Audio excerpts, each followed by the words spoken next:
Assalamualaikum warahmatullahi wabarakatuh. Om Swastiastu, Namo Buddhaya, salam kebajikan, Rahayu, salam sejahtera untuk kita semua. Halo semuanya, perkenalkan saya Abdar. Pada kesempatan ini, saya akan membuka diskusi dalam video edukatif kami yang mengangkat artikel berjudul Komunikasi di Era Digital, Transformasi dan Tren tahun 2025 yang diterbitkan di Kompasiana. Artikel ini membahas dinamika besar yang sedang kita alami bersama, yakni bagaimana teknologi digital secara perlahan tapi pasti membentuk ulang pola komunikasi manusia. Dulu, komunikasi dibangun lewat interaksi langsung dengan bahasa tubuh, nada suara, dan waktu yang lebih personal. Namun kini, hampir semua bentuk komunikasi berpindah ke ruang digital, serta lebih cepat, lebih instan, dan terkadang dangkal. Di tengah transformasi itu, muncul pertanyaan penting, apakah kemajuan teknologi benar-benar membuat komunikasi menjadi lebih baik, atau justru kita kehilangan esensi dari komunikasi itu sendiri? Isu utama yang diangkat dalam artikel ini adalah tentang bagaimana perubahan digital menggeser cara manusia menyampaikan pesan dan membangun hubungan sosial. Dampaknya sangat luas, dari meningkatnya ketergantungan terhadap media sosial hingga bagaimana algoritma mulai mempengaruhi persepsi dan opini publik. Inilah yang membuat berpikir kritis menjadi sangat penting. Di era informasi yang begitu padat dan kompleks, kita tidak bisa hanya menjadi penerima pasif. Kita perlu mampu menganalisis informasi, mempertanyakan asumsi, dan menyusun pemahaman yang lebih dalam dan objektif.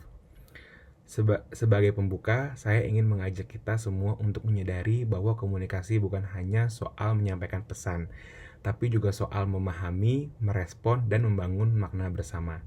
Disinilah tantangan abad digital, menjadi kedalaman komunikasi di tengah kecepatan teknologi. Untuk itu, mari kita lanjutkan ke bagian berikutnya. Rekan saya Cinta akan mengulas lebih detail mengenai isu utama yang terkandung dalam artikel, serta menganalisis dari sudut pandang berpikir kritis. Selamat menyimak, dan semoga video ini memberi sudut pandang baru bagi kita semua.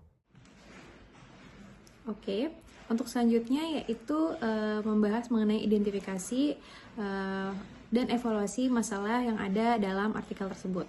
Yang pertama yaitu ketergantungan berlebihan pada AI dalam praktik komunikasi, di mana walaupun AI mempermudah pemantauan media dan analisis sentimen secara real time serta otomatis, namun di sini ada resiko reliance berlebihan pada AI, di mana memberikan dampak negatif yaitu kesalahan analisis sentimen, bias algoritmis, dan informasi yang tidak akurat dapat masuk tanpa filter manusia yang dapat merusak reputasi dan kepercayaan publik. Yang kedua yaitu mengenai kurangnya penyesuaian strategi untuk generasi milenial dan juga Gen Z, yang dimana komunikasi harus mengikuti nilai generasi muda yang tech-savvy, transparan, dan humanis, namun tidak membahas secara konkret implementasi strategisnya yang adaptif. Nah, di sini organisasi yang tidak benar-benar dapat menyesuaikan dan memahami nilai ini bisa gagal membangun kepercayaan dan meskinya walaupun mengikuti tren secara benar di permukaan tetap tidak dapat membangun kepercayaan. Lalu yang ketiga yaitu tuntutan etika dan transparansi yang tinggi, di mana merek dan institusi didorong untuk jujur dan juga terbuka, walaupun tantangan nyatanya menjaga keseimbangan ini cukup sulit ya gitu.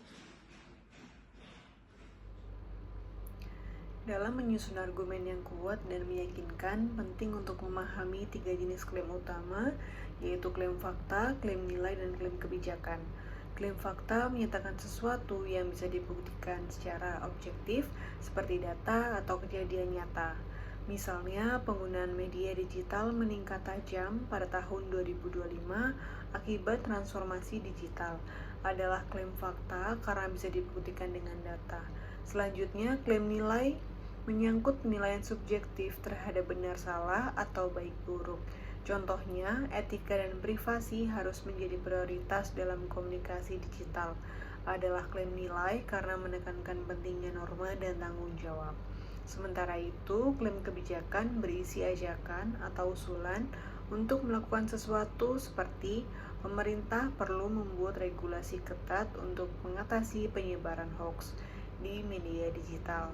Klaim ini mendorong tindakan nyata sebagai solusi atas masalah. Dalam era digital seperti sekarang, penggunaan ketiga jenis klaim ini sangat penting untuk menyampaikan pendapat dengan logis dan meyakinkan.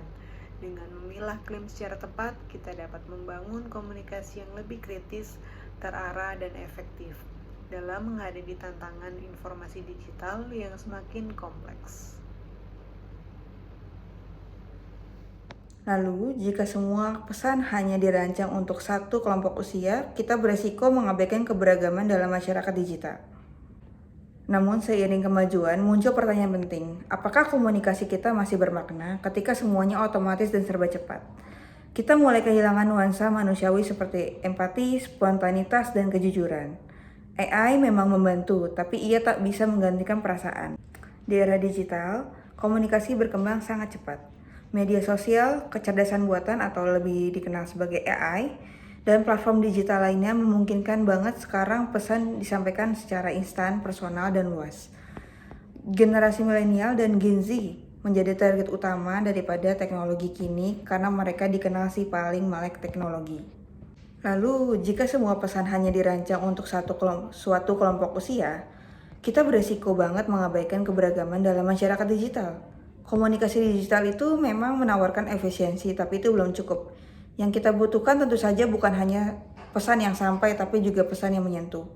Maka, transformasi digital harus berjalan dengan etika, kedalaman, dan keterlibatan lintas generasi. Tanpa itu, kita hanya saling bicara tanpa benar-benar terhubung.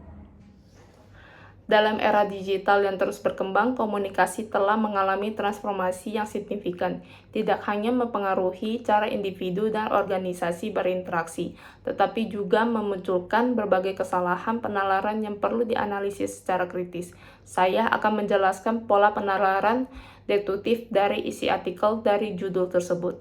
Yang pertama, premis utama yaitu komunikasi digital menjadi ujung tombak dalam interaksi sosial dan budaya, yang didukung oleh kemajuan teknologi seperti media sosial dan aplikasi pesan instan. Yang kedua, premis pendukung, yaitu dengan adanya platform-platform tersebut, interaksi menjadi lebih efisien dan cepat, dapat menjangkau audiens yang lebih luas dalam waktu yang singkat, yang seharusnya meningkatkan pemahaman dan keterlibatan masyarakat. Dengan demikian, saya sebagai penganalisis sesat pikir, kita harus mampu mengidentifikasi dan mengatasi kekeliruan penalaran yang dapat mengarah pada kesimpulan yang tidak valid, demi menciptakan komunikasi yang lebih efektif dan bermakna di masa depan. Argumen induktif bekerja dengan cara mengamati beberapa kasus, lalu menarik kesimpulan umum. Tapi ingat, hasilnya belum tentu 100% benar, hanya karena berdasarkan pola yang terlihat. Contohnya, setiap pagi di bulan Juli, langit selalu mendung. Hari ini bulan Juli, dan pagi ini langit mendung. Kesimpulannya, sepertinya bulan Juli identik dengan cuaca yang mendung. Ini adalah generalisasi kesimpulan induktif. Kita mengamati beberapa kejadian lalu membuat kesimpulan umum. Induktif membantu kita memahami pola di sekitar kita, tapi harus hati-hati. Semakin banyak data yang kita amati, semakin kuat kesimpulannya.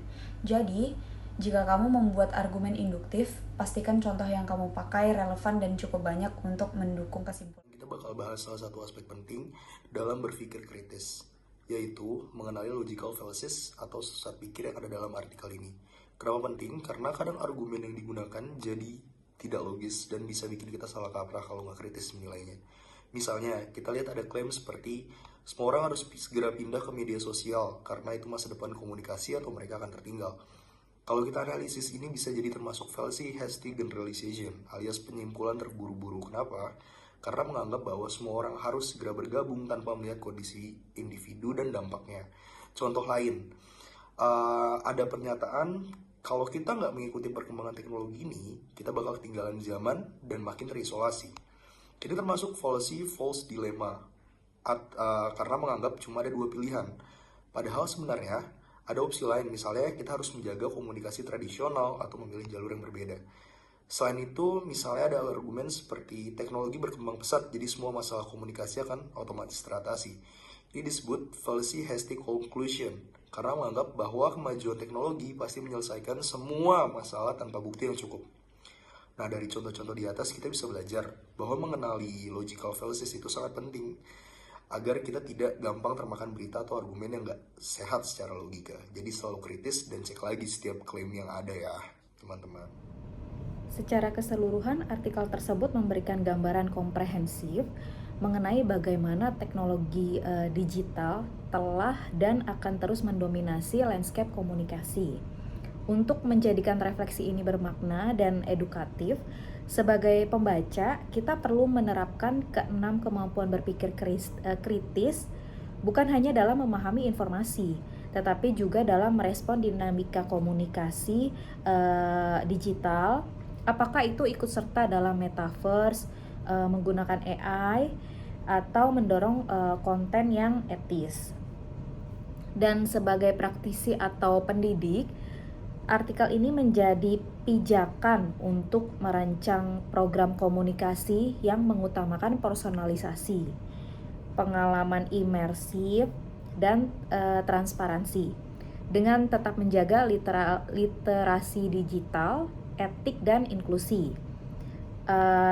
Untuk penutupnya atau akhirnya, transformasi komunikasi di era digital bukan hanya soal alat atau platform baru, tetapi soal cara berpikir kritis, inklusif, dan adaptif, yang harus menjadi fondasi bagi siapapun yang ingin tetap relevan dan bertanggung jawab di masa kini dan mendatang.